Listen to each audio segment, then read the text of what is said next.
Okay, let's dive into this. It really is like something straight out of a movie script, isn't it? It really is. High-stakes market manipulation, a company nobody really knew, and then bam, a Bollywood name involved. Right. It's not fiction, though. This is all from a major action by SEBI, India's market regulator. Just hit the news. Yeah, I saw that. We've been digging through, well, a stack of documents, basically, detailing this SEBI order. News broke May 30th, 2025, but the order itself, dated May 29th. So fresh off the press.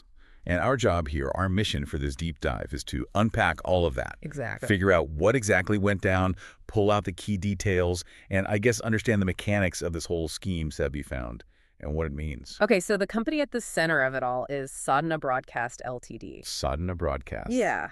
And honestly, before this, pretty obscure. They run a socio-religious TV channel. Not, your typical high-flying stock. Definitely not. So not a name you'd expect to see suddenly shooting up.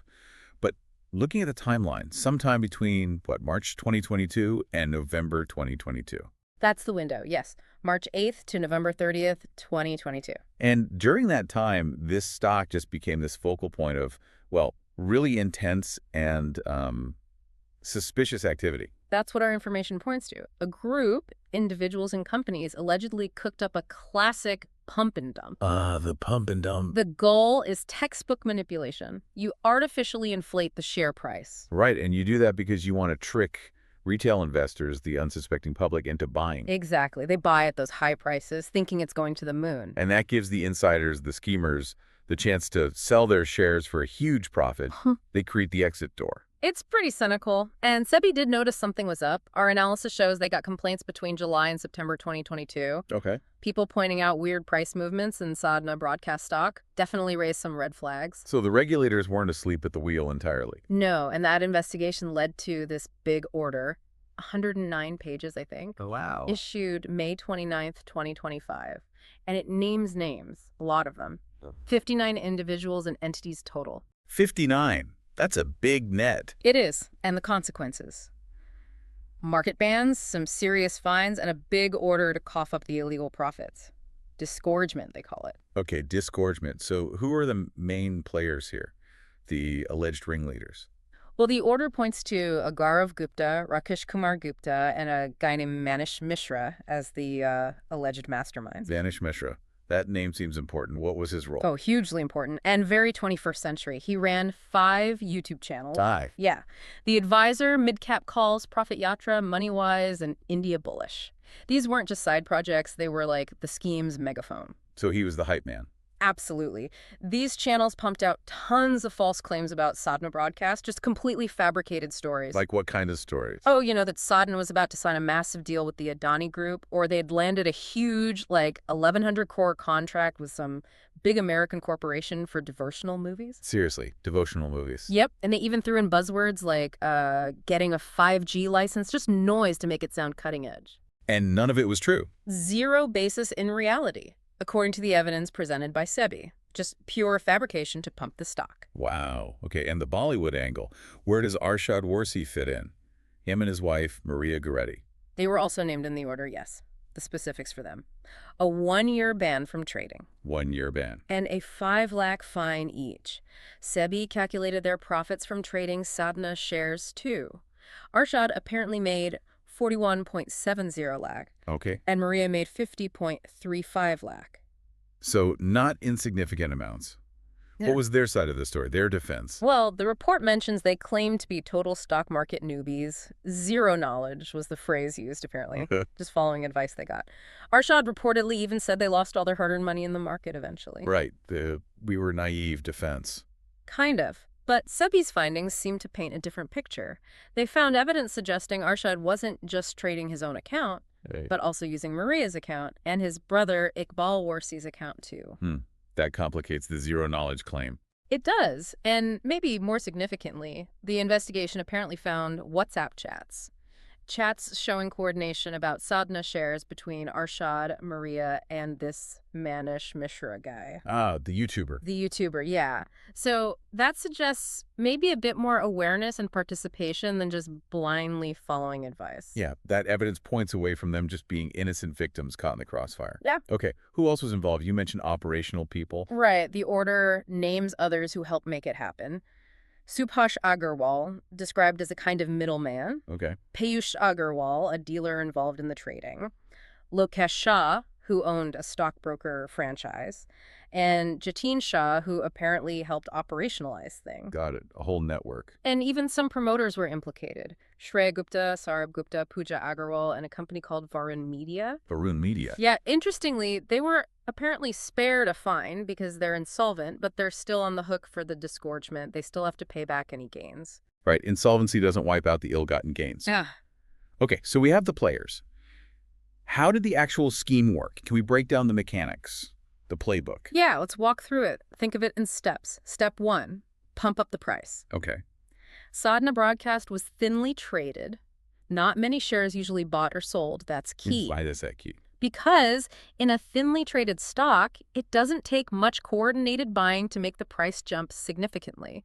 It's easier to manipulate, less capital needed. Ah, okay. So they chose their target carefully. Seems like it. Good. These connected entities like Piyush Agarwal and Lokesh Shah started trading shares back and forth among themselves. Creating fake volume, fake demand. Exactly, making it look like there's sudden huge interest in the stock. That drives the price up artificially, like blowing up a balloon quickly. Got it. Inflating the balloon. What's next? Step 2, hype it up. This is where Manish Mishra and his YouTube channels come in big time. The megaphone. The megaphone. They unleash those videos with all the fake news, the Adani deal, the U.S. contract, the 5G license. And the timing wasn't accidental, I assume? Not at all. They timed the video releases perfectly to match the artificial trading surge. So anyone looking saw the price rising and heard all this amazing news. Creating serious FOMO, fear of missing out. Massive FOMO. That's what pulled in the retail investors. They saw the rocket taking off and wanted a seat. Buying based on pure hype, which leads to... Step 3, dump and run.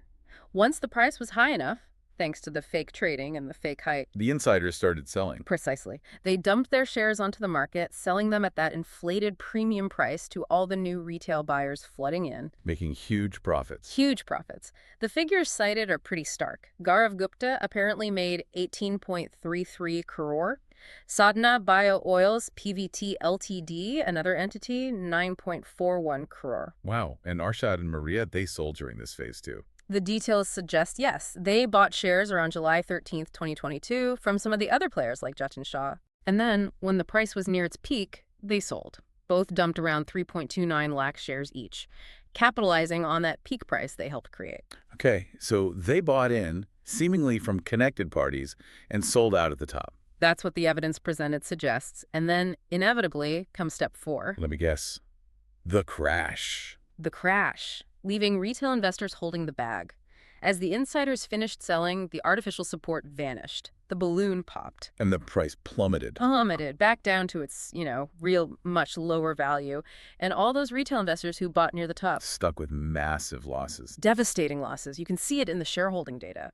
The promoter's stake dropped significantly from nearly 41% down to about 25.5%. While the public stake went up. Skyrocketed from 59% to almost 75%. And get this, the number of public shareholders went from about 885 to over 72,500. 72,000. That's incredible. So many people got sucked in. Yeah. And the price chart tells the story. Hit a high of 33 by May 2025, down to 2.73. Ouch. That's just brutal for anyone caught in that. Absolutely brutal. And that brings us to the fallout, the SEBI order from May 29th, 2025. Right. The consequences for those 59 entities. The big one is that joint disgorgement order. They have to collectively pay back 58.01 crore in illegal profits. 58 crore, plus interest. Plus 12% annual interest until it's paid. So SEBI's trying to claw back every rupee they made illegitimately. And the individual penalties. Yeah. Fines and bans. Yeah, some major ones. Manish Mishra, the YouTube guy, 5 crore fine, 5-year market ban. Okay, hefty. Gaurav Gupta, Rakesh Kumar Gupta, Subhash Agarwal, Piyush Agarwal, Lokesh Shah, all hit with 2 crore fines and 5-year bans each. Right. Jatin Shah got a 1 crore fine. And Arshad Warsi and Maria Goretti again. As we said, 5 lakh fine each, 1-year ban. And their profits, the 41.70 lakh and 50.35 lakh, are part of that big Euro 8 crore disgorgement they collectively owe. Got it. And the others? The other 57 entities faced fines from 5 lakh up to 5 crore and bans ranging from 1 to 5 years. It covers the promoters too. So a pretty wide net and significant penalties. Was this the first action SEBI took? No, actually. There was an earlier interim order back in March 2023. That one targeted 31 entities and impounded about 41.85 crore initially. Okay. So this final order expanded the scope quite a bit, both in terms of people involved and the money clawed back. Oh, and an interesting side note, the order mentions an IPS officer was involved somehow. A police officer. Yeah, apparently settled with SEBI by paying some undisclosed amount. So the network might have been even wider. Wow. Okay, so this whole case, while specific to Sadhna Broadcast in India, it really feels like it has broader lessons, doesn't it, for anyone investing anywhere? Absolutely. It's such a clear, almost textbook example of how financial misinformation spreads online now. Yeah. It shows how easily platforms like YouTube can be weaponized, used deliberately to manipulate markets and basically rip off ordinary investors through fake stories. It really highlights the danger, doesn't it? Especially if you're relying on online gurus or just getting caught up in social media hype without checking things out yourself. Totally. This Sadhna broadcast scam is just exhibit A for why you cannot trust hype over actual due diligence. If it sounds too good to be true. It probably is, especially online. Especially online. The internet gives information, but it also gives manipulation on a massive scale. And SEBI's action is important, right? It shows Yeah. regulators are watching. Definitely. It sends a signal. But, and this is crucial, they can't catch everything. Regulators are good, but they're not omnipresent. They often act after the damage is done. So you can't rely on them to protect you completely. No. The ultimate lesson here, for you listening, is the absolute need for skepticism. Healthy skepticism. Do your own homework. Question everything, especially those hot tips you see online. That skepticism is your best defense. It really is. Your first and strongest line of defense against getting burned. So wrapping up, this Sadhna case. It's a potent mix, isn't it? Old school manipulation tactics meeting new school social media hype. A powerful and dangerous combination. And yeah, regulators like SEBI are fighting back, policing this digital Wild West. But ultimately... It comes down to the individual investor. You have to protect yourself. Exactly. Which leaves us with a really important thought, I think. In this age where information and disinformation is just everywhere online and it often looks credible, how do you really verify claims about investments? How do you shield yourself from these increasingly sophisticated manipulation games? That's the million-dollar question, isn't it? Or maybe the 58 crore rupee question in this case. Something definitely worth thinking hard about before you click buy.